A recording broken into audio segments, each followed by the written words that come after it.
Lymphoid organ, lymphoid tissue, cell, soluble molecule like antibodies. अब एक चीज समझ में आ चुकी है अभी तक कि कुछ सेल हैं जो इम्यून सिस्टम कर रहे हैं, मतलब डिफेंस सिस्टम में वर्क कर रहे हैं, और कुछ केमिकल रिलीज हो रहे हैं जो कि इम्यून सिस्टम में रोल प्ले कर रहे हैं। तो अब जो इम्यून सिस्टम है वो डिवाइडेड हो जाएगा टू फॉर्म में, एक हो जाएगा ह्यूमोरल, एक हो जाएगा सेल मीडिएटेड इम्यून सिस्टम। ठीक है, उसकी तरफ बढ़ेंगे, ये दोनों ध्यान में रखना। The primary lymphoid organ, secondary lymphoid organ, direct question होते हैं। प्राइमरी लिम्फॉइड ऑर्गन में सिर्फ और सिर्फ बोन मैरो और थाइमस आएंगे। क्लियर? मतलब प्राइमरली कहाँ फॉर्मेशन हो रहा है, दैट इज प्राइमरी, और उसके बाद लोकेशन जहाँ पे वो स्टोर है, जहाँ पे बल्क अमाउंट में प्रेजेंट है, वो सब क्या हो जाएगा आपका सेकेंडरी, जिसमें आ जाएगा spleen, lymph node, tonsil, Peyer's patches. इसको ध्यान में रखोगे, पियर्स पैचेस। ठीक है, ये भूल जाते हैं बच्चे। Spleen, lymph node, tonsils, Peyer's patches of small intestine and appendix. ये हो गया। फिर ठीक, अब मेन इसमें से भी सबसे प्रायोरिटी पे किसी को रखना हो तो बी सेल के लिए तुम्हारा चला जाएगा। देखो, bone marrow is the main lymphoid organ where all blood cells including lymphocytes are produce. B cell और टी सेल के लिए सबसे प्रायोरिटी पे अगर रखना हो तो बोन मैरो को रखो। उसके बाद थाइमस इज लोब्ड ऑर्गन, जहाँ पे टी लिम्फोसाइट से रिलेटेड इंफॉर्मेशन रहेगी। Both bone marrow and thymus provide microenvironment for the development and maturation of T lymphocyte. T lymphocyte के लिए दोनों है, दोनों लोकेशन है, बोन मैरो में भी फॉर्मेशन हो रहा है, टी लिम्फोसाइट में भी फॉर्मेशन हो रहा है और मैचुरेशन हो रहा है। क्लियर? तो बोन मैरो के साथ टी लिम्फोसाइट अगर ऑप्शन में दे रहा है तो that is most appropriate answer, otherwise T को सिलेक्ट करना। ठीक है, spleen is large bean shaped, secondary lymphoid organ में इंपॉर्टेंट रोल प्ले करता है। और अलोंग भी ध्यान में रखो कि स्प्लीन जो है वो ग्रेवयार्ड है आरबीसी का। लिम्फ नोड्स लिम्फेटिक सिस्टम में भी बताया हुआ था, वही चीज है लिम्फ नोड, जहाँ पे नोड्यूल, जहाँ पे टिश्यू अटैच्ड होके एक नोड लाइक स्ट्रक्चर बना रहे हैं, द लिम्फ नोड। और इसको आप किससे रिलेट करोगे? जो छोटे छोटे थाना चौकी होते हैं ना, पुलिस थाना चौकी जगह जगह पे, वो चीज हो गई तुम्हारी लिम्फ नोड। पूरे बॉडी में वो छोटे छोटे लोकेशन में फैले हुए are small solid structure located at different points along the lymphatic system. Lymph nodes serve to trap, main function कई बार हम लोग पढ़ चुके हैं इसको, trap the microorganisms or other antigens which happen to get into the lymph and tissue fluid, जो वहां से फ्लो करके जा रहे होंगे, ब्लड से लिम्फ बन रहा है, हमें याद होगा। ठीक है, याद होगा, हम ये मान लेते थे। लिम्फ कहाँ से बन रहा है? ब्लड, इंटरस्टिशियल टिश्यू और लिम्फ का फॉर्मेशन। ठीक है, तो लिम्फ में जब वो ट्रैवल कर रहे हैं तो इन छोटे छोटे जगह पे जो नोड्स जैसे स्ट्रक्चर है वहां पे वो ट्रैप हो जाएंगे, और वहां पे उनको आइडेंटिफाई करके फिर आगे से पूरा सिग्नल सिस्टम चलेगा। Clear? Get into the lymph and tissue fluid. Antigen trapped in the lymph nodes are responsible for the activation of lymphocytes. lymph में है तो सबसे पहले ये किसको एक्टिवेट करेंगे? lymphocyte cells को, present there and cause the immune response. ये मैकेनिज्म ध्यान में रखना इंपॉर्टेंट है। There is lymphoid tissue also located within the lining of major tract.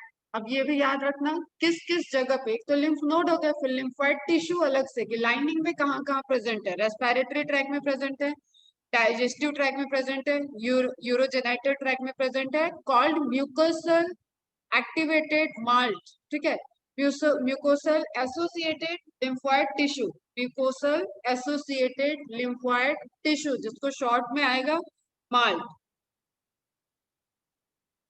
क्या हो गए ये लिम्फाइड सिस्टम के लिम्फ नोड नहीं है, ये लिम्फाइड टिश्यू है। ठीक है, मतलब ये लेयर में प्रेजेंट टिश्यू है। क्या बोला है इसको? अब जहां पे भी है ये ट्रैक में हमें पता है कि म्यूकोसा मेम्ब्रेन है, सिक्रीट होता है म्यूकोसा, तो वहीं पे ये भी प्रेजेंट है, तो इनको क्या बोला गया? म्यूकोसल एसोसिएटेड, म्यूकस मेम्ब्रेन से एसोसिएटेड लिम्फाइड टिश्यू। कुछ रटने की जरूरत नहीं है, लोकेशन इनके म्यूकोसल एसोसिएशन से ही इनका लोकेशन तैयार होगा। इसलिए जब हम एलर्जिक रिएक्शन पढ़ाएंगे, ठीक है, जैसे अस्थमा का अटैक जो स्पाज्म वगैरह होता है, उसमें क्या हो रहा है? म्यूकोशन पे ही तो एंटीजन रिएक्शन हो रहा है, तब वो एक्टिविटी होती है। और एलर्जिक कोई है डस्ट से, परफ्यूम से, तो वहां पे आपका कौन सा सिस्टम वर्क करे? Malt system. ठीक है, आएंगे उसमें। It constitutes about 50% of the lymphoid tissue in human body. तो ध्यान में रखना, माल्ट का फुल फॉर्म एंड लोकेशन। तो ये पूरा स्लाइड इंपॉर्टेंट है, इसके नोट्स होने चाहिए सबके पास, क्वेश्चन आते हैं यहाँ से। लिम्फ नोड्स क्या फंक्शन कर रहे हैं, किस तरीके से ट्रैप करते हैं, सिग्नलिंग दे रहे हैं, एक्टिवेशन ऑफ इम्यून सिस्टम कर रहे हैं, एंड उसके बाद मार्ट सिस्टम, क्योंकि वो भी आपका इंटरनल बैरियर का वो वाला पोर्शन है, मतलब एक्सटर्नल बैरियर का वो वाला पोर्शन है जहाँ पे आप सिक्रीशन की बात कर, ठीक है, मेम्ब्रेन के, म्यूकोशल मेम्ब्रेन की बात करो, चाहे वो नेजल पैसेज में बात करो या यूरियोजेनाइटल पैसेज में बात करो, वहां पे ये सिस्टम आपका एक्टिवेट होगा। Is it clear? ठीक है, अब जितनी कहानी पढ़ी है सबको एक चार्ट में यहाँ पे अच्छे से दिया हुआ है, ये सब लोग बना लोगे तो सारे सिस्टम को तुम एक तरीके से रिलेट कर लो। बहुत ज्यादा नोट्स लेंदी लेंदी यहाँ पे बनाने की जरूरत नहीं है, बस क्वेश्चन सॉल्व होना चाहिए, इतना समझो। ठीक है, तो फर्स्ट प्रायोरिटी किसको देनी है? Bone marrow. सबसे प्रायोरिटी इम्यून सेल्स फॉर्म कहाँ हो रही है? Bone marrow. Primary lymphoid organ सबसे प्रायोरिटी पे कौन सा है? Bone marrow, along with thymus. ठीक है, थाइमस और bone marrow primary lymphoid organ. ठीक है, बोन मैरो से क्या प्रोड्यूस हुआ? लिम्फोसाइट प्रिकर्सर, जिनको हम बोलते हैं स्टेम सेल्स। प्रिकर्सर है ये अब चेंज हो सकते हैं, ये टी सेल में भी कन्वर्ट हो सकते हैं, ये बी सेल में भी कन्वर्ट हो सकते हैं। एकदम अच्छे से सुनो, कुछ यहाँ पे रॉकेट साइंस नहीं, इतना सारा बायोलॉजी पढ़ रहे हैं। बी सेल में कन्वर्ट हो गया, टी सेल में कन्वर्ट हो, ठीक है, बी सेल में कहा कन्वर्ट हुआ? Bone marrow. टी सेल में conversion both bone marrow and thymus. Clear है ये पॉइंट? ध्यान रखोगे टी सेल के लिए, both bone marrow and thymus, दोनों लोकेशन पे बोन मैरो का कन्वर्जन, मतलब प्राइमरी लिम्फोसाइट सेल जो होती हैं, प्रिकर्सर सेल होती हैं, वो कन्वर्ट हो जाएंगी थाइमस टी सेल में, both the location in bone marrow and thymus, और वहां पे फिर वो डिफ्रेंशिएट करके मैच्योर हो जाएंगे। क्लियर? फिर बी सेल में आए तो बी सेल हमने बोला तुम्हें, एक तो मेमोरी बेस्ड हो गया, दूसरा एंटीबॉडी जो फॉर्मेशन करती है वो फॉर्म होंगी प्लाज्मा से।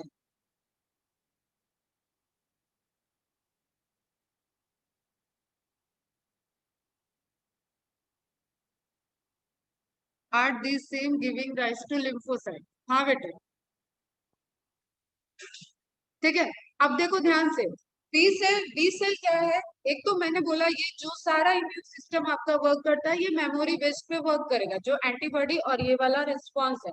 मैक्रोफेजेस को अलग हमने छोड़ दिया, वो क्वेश्चन खत्म हो चुका। इस जगह हम ये देख रहे हैं कि अब यहाँ पे जो ये सेलुलर बेस्ड में चीजें चल रही है, जिसमें cell,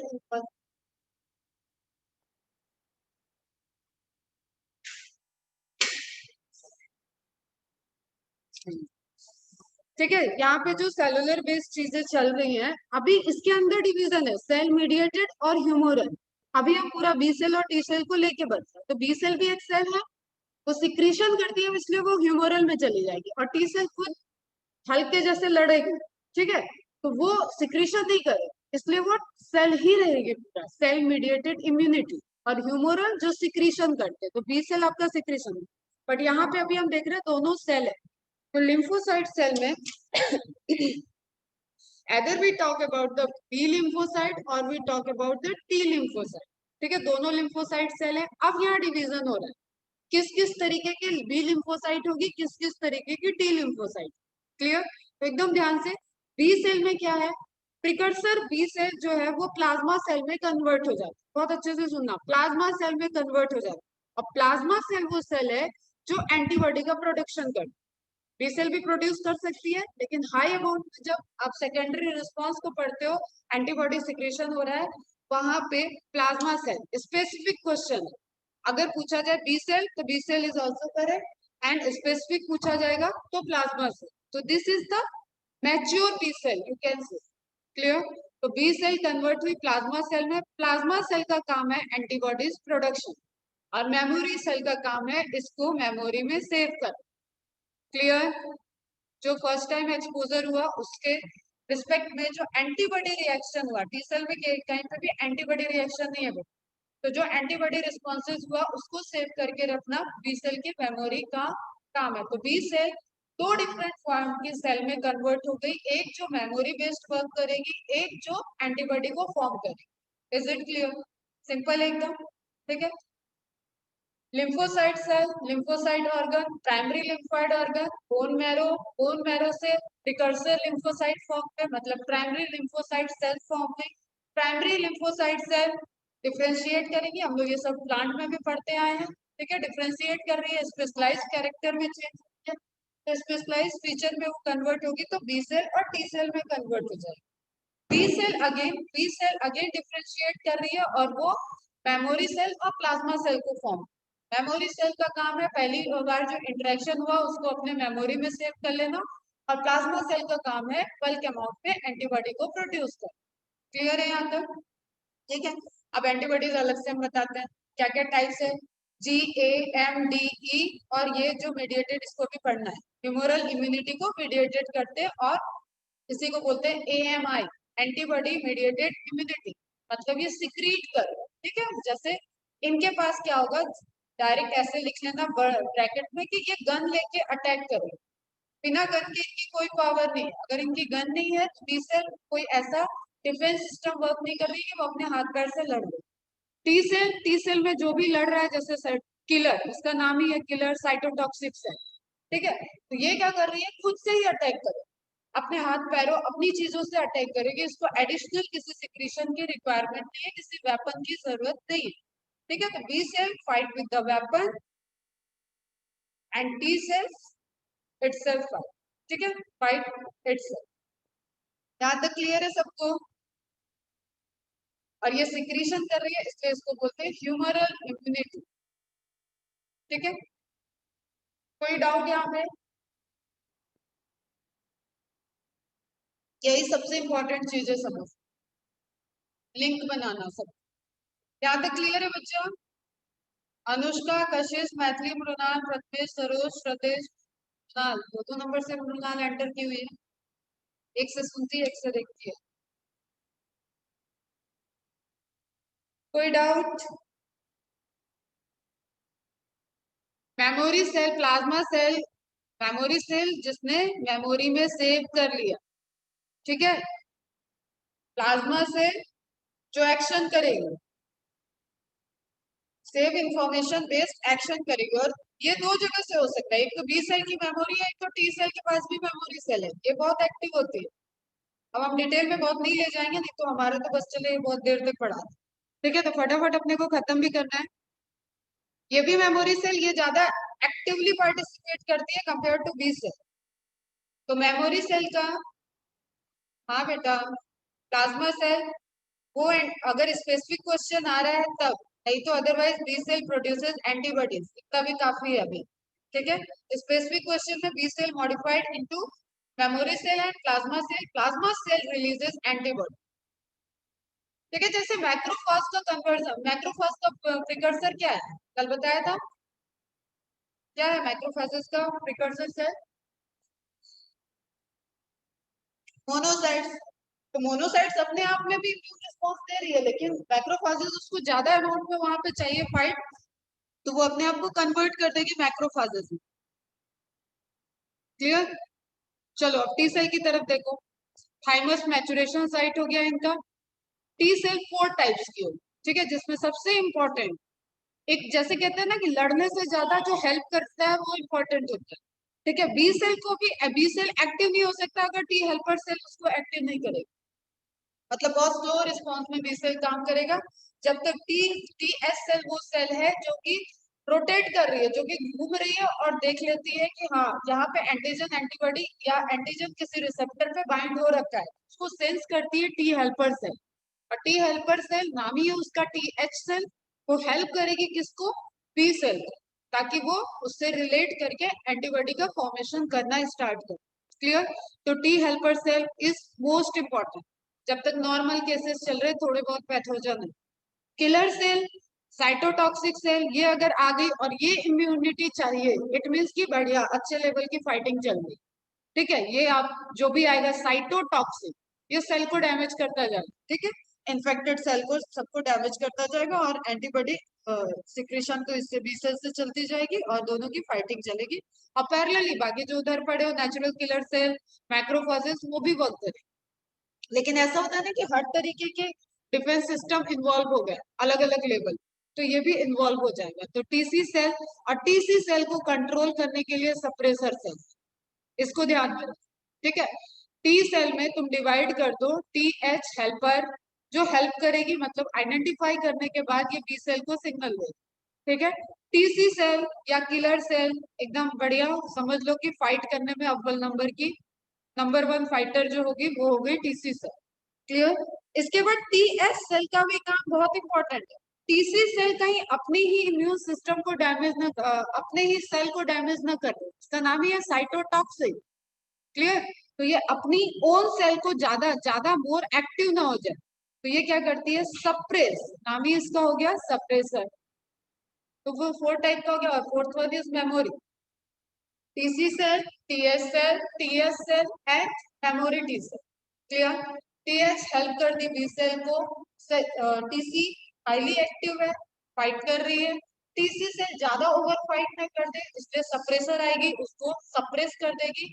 and then last memory, ये लड़ाई को अपनी मेमोरी में सेव कर, ताकि दूसरी कभी ये लड़ाई हो तो मेमोरी सेल से डायरेक्ट बी सेल कॉन्टेक्ट में आ जाएगी, और टीएच तुरंत इंफॉर्मेशन मेमोरी सेल से लेके बी सेल वाली मेमोरी सेल से या टी सेल वाली मेमोरी सेल से सब अपना डेटा को चेक करेंगे, और वहां से ये पर्टिकुलर एंटीबॉडी फॉर्म होना है, या इससे लड़ने के लिए तो हमें टीसी सेल को ही भेजना पड़ेगा।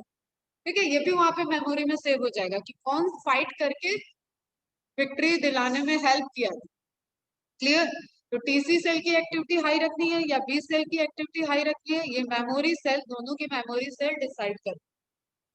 क्लियर है यहाँ तक।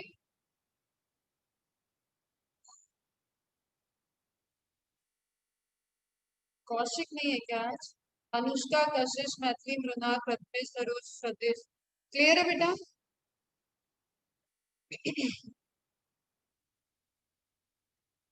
ओके, अब सुनो। अब मैंने बोला कि एक होगी तुम्हारी सेल मीडिएटेड सेलुलर इम्यूनिटी या cell mediated immunity, CMI full form. एक तो डायरेक्ट क्वेश्चन है छोटे लेवल पे, ये क्वेश्चन बहुत इंपॉर्टेंट है।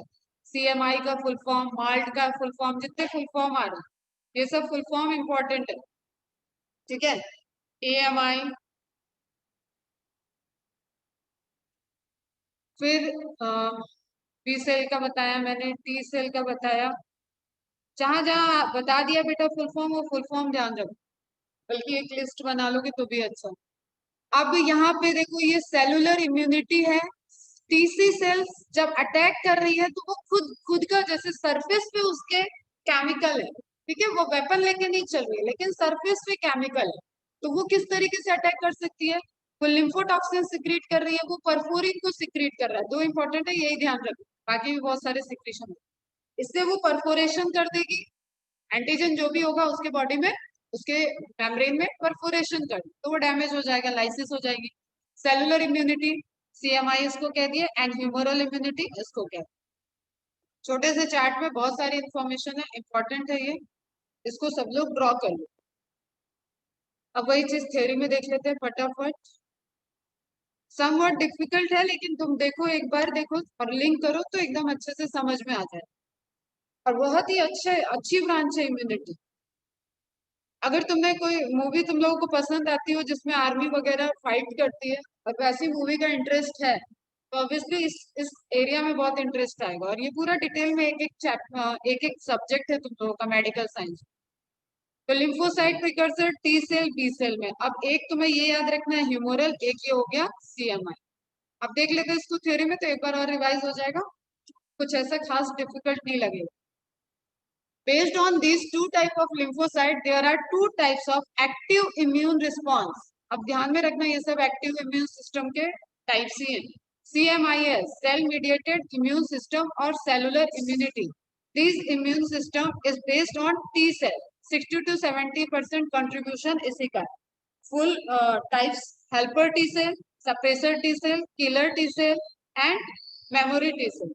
किलर को साइटोटॉक्सिक से याद रख, सेल को टॉक्सिसिटी, सेल को डैमेज कर रही है, ठीक है, टी सेल हो गया। Now when pathogen enters inside the body, first macrophages interact with them and activates TS cell.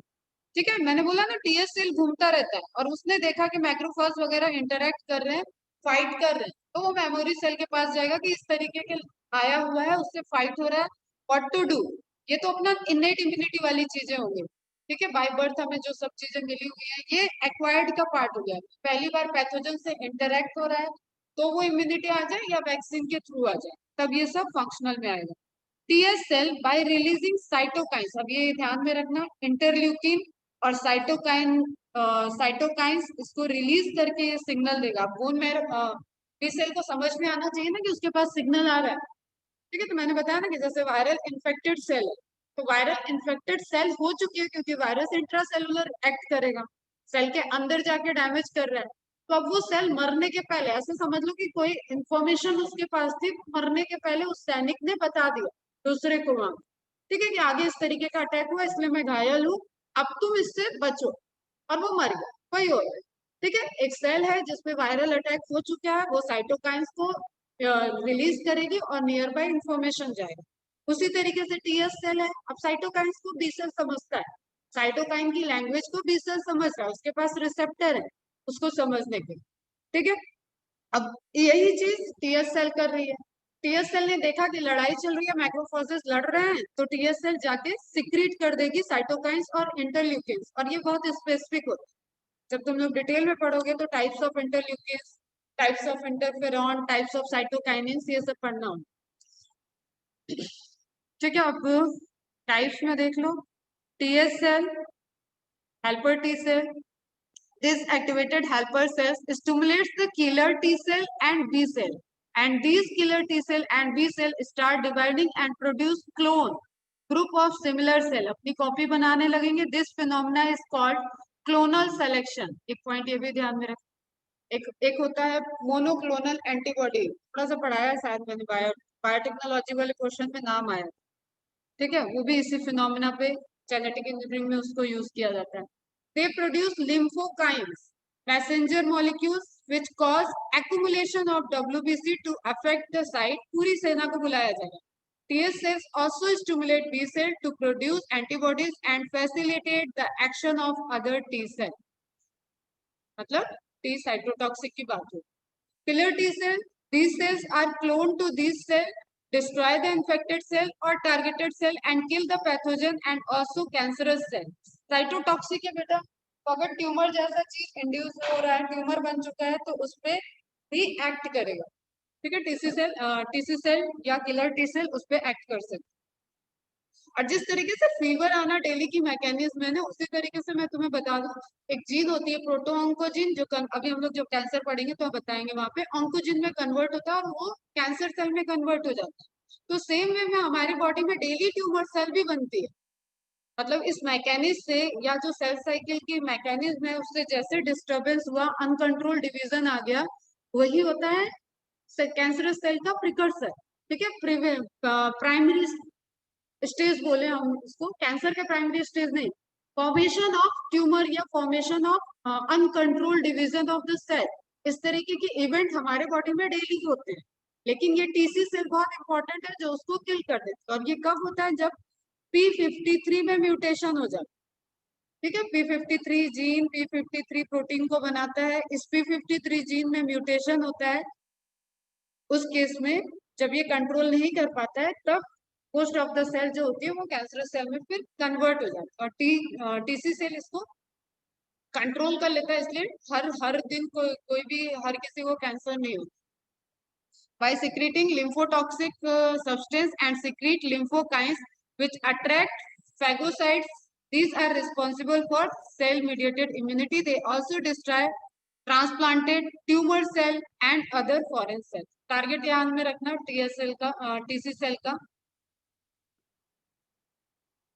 Suppressor cell अब इसी सारी एक्टिविटी को सप्रेस कर दे। This suppression the function of TC cell and TS cell, TS भी ज्यादा signal दे ना दे रहा हो, टीसी सेल भी ज्यादा ओवर वर्क ना कर रही हो, तो इस सब चीज को सप्रेस कर देगा। B cells and plasma cells are also affected by TS cells by synthesising suppressor factor and suppress the entire immune system for attacking the own body. अब देखो, अब इसमें तुम्हें प्रायोरिटी देना हो कि सप्रेसर सेल किसको सप्रेस दे रही है, तो सबसे तेज एक्टिविटी किसकी थी, टीसी सेल। तो सबसे प्राइमरी फंक्शन इसका होता है टी साइटोटॉक्सिक को सप्रेस करना, और बी सेल की भी एक्टिविटी को अगर लो डाउन करना है तो ये किसको टारगेट करेगा, टीएस सेल को और बी सेल। टीएस सेल जो स्टिमुलेट कर पा रहा है बी सेल से कि एंटीबॉडी प्रोड्यूस करो, उसको सिग्नल जाएगा कि अब रिक्वायरमेंट नहीं है इतने की, तुम ओवर प्रोडक्शन कर रहे हो, रुक जाओ। क्लियर? तो सप्रेसर सेल एक तरीके से कंट्रोल मैकेनिज्म कर रहे हैं। ये सारी सेल जो है आपस में इनको कंट्रोल, इनको देख कौन रहा है, सप्रेसर सेल। तो इसको हेड की तरह ले लो कि वो लड़ नहीं रहा है, वो जंग में फाइट में नहीं आया, बल्कि ऑर्डर दे रहा है। ठीक है, जैसे कभी कभी कमांडो का ऑर्डर आ जाता है कि हाँ अब नहीं जाना है, और वो बेचारा हीरो खड़ा दांत पिसता रहता है, मैं तो जाके बस बदला लेके ही आऊँ। तो मेमोरी टी सेल, अब यही सारी जो चीजें, इसको retain the memory of every encounter, जो ये एनकाउंटर चल रहा है, जो ये लड़ाइयाँ चल रही है, उसकी मेमोरी, उसको सेव करने का काम। They convert into effector cells on later encounter with specific antigen even after several years. ठीक है, कई साल बाद भी अगर दोबारा अटैक हो रहा है, क्योंकि वो मेमोरी के डेटा में सेव है, वहां से उसको रिकॉल कर ले। अब एक इंपॉर्टेंट चीज मैकेनिज्म को समझने के लिए जान जाओ कि antigen presenting sales, antigen presenting sales क्या हुए, बेसिकली ये बाइंडिंग सेल्स जो एंटीजन से बाइंड कर रखे हैं, जैसे मैक्रोफाज बाइंड करके रखे। ठीक है, तो उसको घूमता हुआ टी सेल देख लिया, यहाँ पे मैक्रोफोज और एंटीजन बाइंड करके रखा, ठीक, तो उसको जाके उसने बी सेल को इन्फॉर्म कर दिया। तो इस तरीके की चीज। In immune mechanism every antigen molecule, antigen molecule मतलब फॉरेन मॉलिक्यूल, इसमें कभी भी कंफ्यूज मत होना कि आरबीसी के एंटीजन की बात हो रही है। आरबीसी का एंटीजन हमारे अपने घर का एंटीजन है, ध्यान में रखना, ये आरबीसी के एंटीजन को छोड़ के बात हो। Every antigen molecule, foreign molecule, processed is processed by antigen presenting cells like macrophage, B lymphocyte, जो initially already present थी, वो जब बाइंड करके रखेंगे तब इनके क्लोनल सिस्टम, तब इनके क्लोन्स बनेंगे, तब इनकी फॉर्मेशन बढ़ जाएगी। क्लियर? पहले क्या है, जो बाइंड करके रखी है वो हो गई एंटीजन प्रेजेंटिंग सेल, इनिशियली जो एंटीजन से इंटरैक्ट की, एदर माइक्रोफाज या सेल में तुम्हारी बी सेल हो जाए। This process antigen is presented on the surface of this cell. Processed antigen मतलब क्या हुआ, जो बाइंड कर गया है, बाइंड कर गया तो उस पर कोई होगा ना, कि जैसे इसको चोर पकड़ के ले जा रहा है, अब किसी सेना के हाथ में कोई टेररिस्ट होगा, तो सेना की अपनी यूनिफॉर्म होगी, टेररिस्ट का अपना लुक होगा, उसको देख के बाकी सेना समझ जाएगी ना कि वो टेररिस्ट को पकड़ के ला रहा है। ठीक है, और सेना चाहिए, ठीक, या और नियर बाय टेररिस्ट हो सकते हैं, इसी तरीके की मैकेनिज्म होती है ना। तो ये क्या हो गया, एंटीजन प्रेजेंटिंग सेल जो प्राइमरी इंटरेक्शन कर, ठीक, इनको कौन पहचाया, वो जो और दूसरा मिलिट्री का किसी इंसान ने देख लिया, वो हो गया टीएस सेल। क्लियर? अब वो इंफॉर्मेशन देगा बाकी आर्मी को बुलाने की, या जो भी जिस तरीके का अटैक है उसके। This processed antigen is presented on the surface of this cell. When a T helper lymphocyte passes closely by the side of the antigen presenting cell, bearing the antigen on its surface, it recognizes the antigen and become activated. पहचान लिया और activity को start कर देगा। Now T helper cell activates B cell and TC cell या T killer cell. This cells in turn develop clones by frequent division in themselves. और ये एक तरीके के बाइनरी फ्यूजन जैसा ही डिवीजन होता है। ठीक है, समझ में आया? एंटीबॉडी मीडिएटेड इम्यून सिस्टम में सबसे चीज इंपॉर्टेंट जो है एंटीबॉडी का स्ट्रक्चर, एंटीबॉडी का टाइप। तो AMIS antibody mediated immune system, और you can say it's humoral immunity.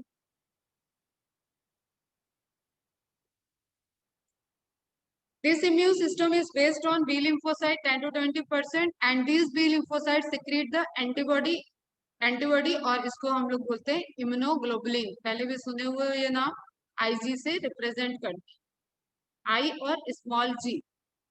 These are the complex glycoproteins। ये क्या है, ग्लाइकोप्रोटीन्स है, मतलब कॉन्जुगेटेड प्रोटीन है, protein with glyco means what, carbohydrate, molecule made up of 4 polypeptide chain, 2 light and 2 heavy। अब जो इसके स्ट्रक्चर में इंपॉर्टेंट है, that is about the chain. ठीक है, 2 लाइट चेन और 2 हैवी चेन। अब देखो ये है जो वाई स्ट्रक्चर की तरह होता है।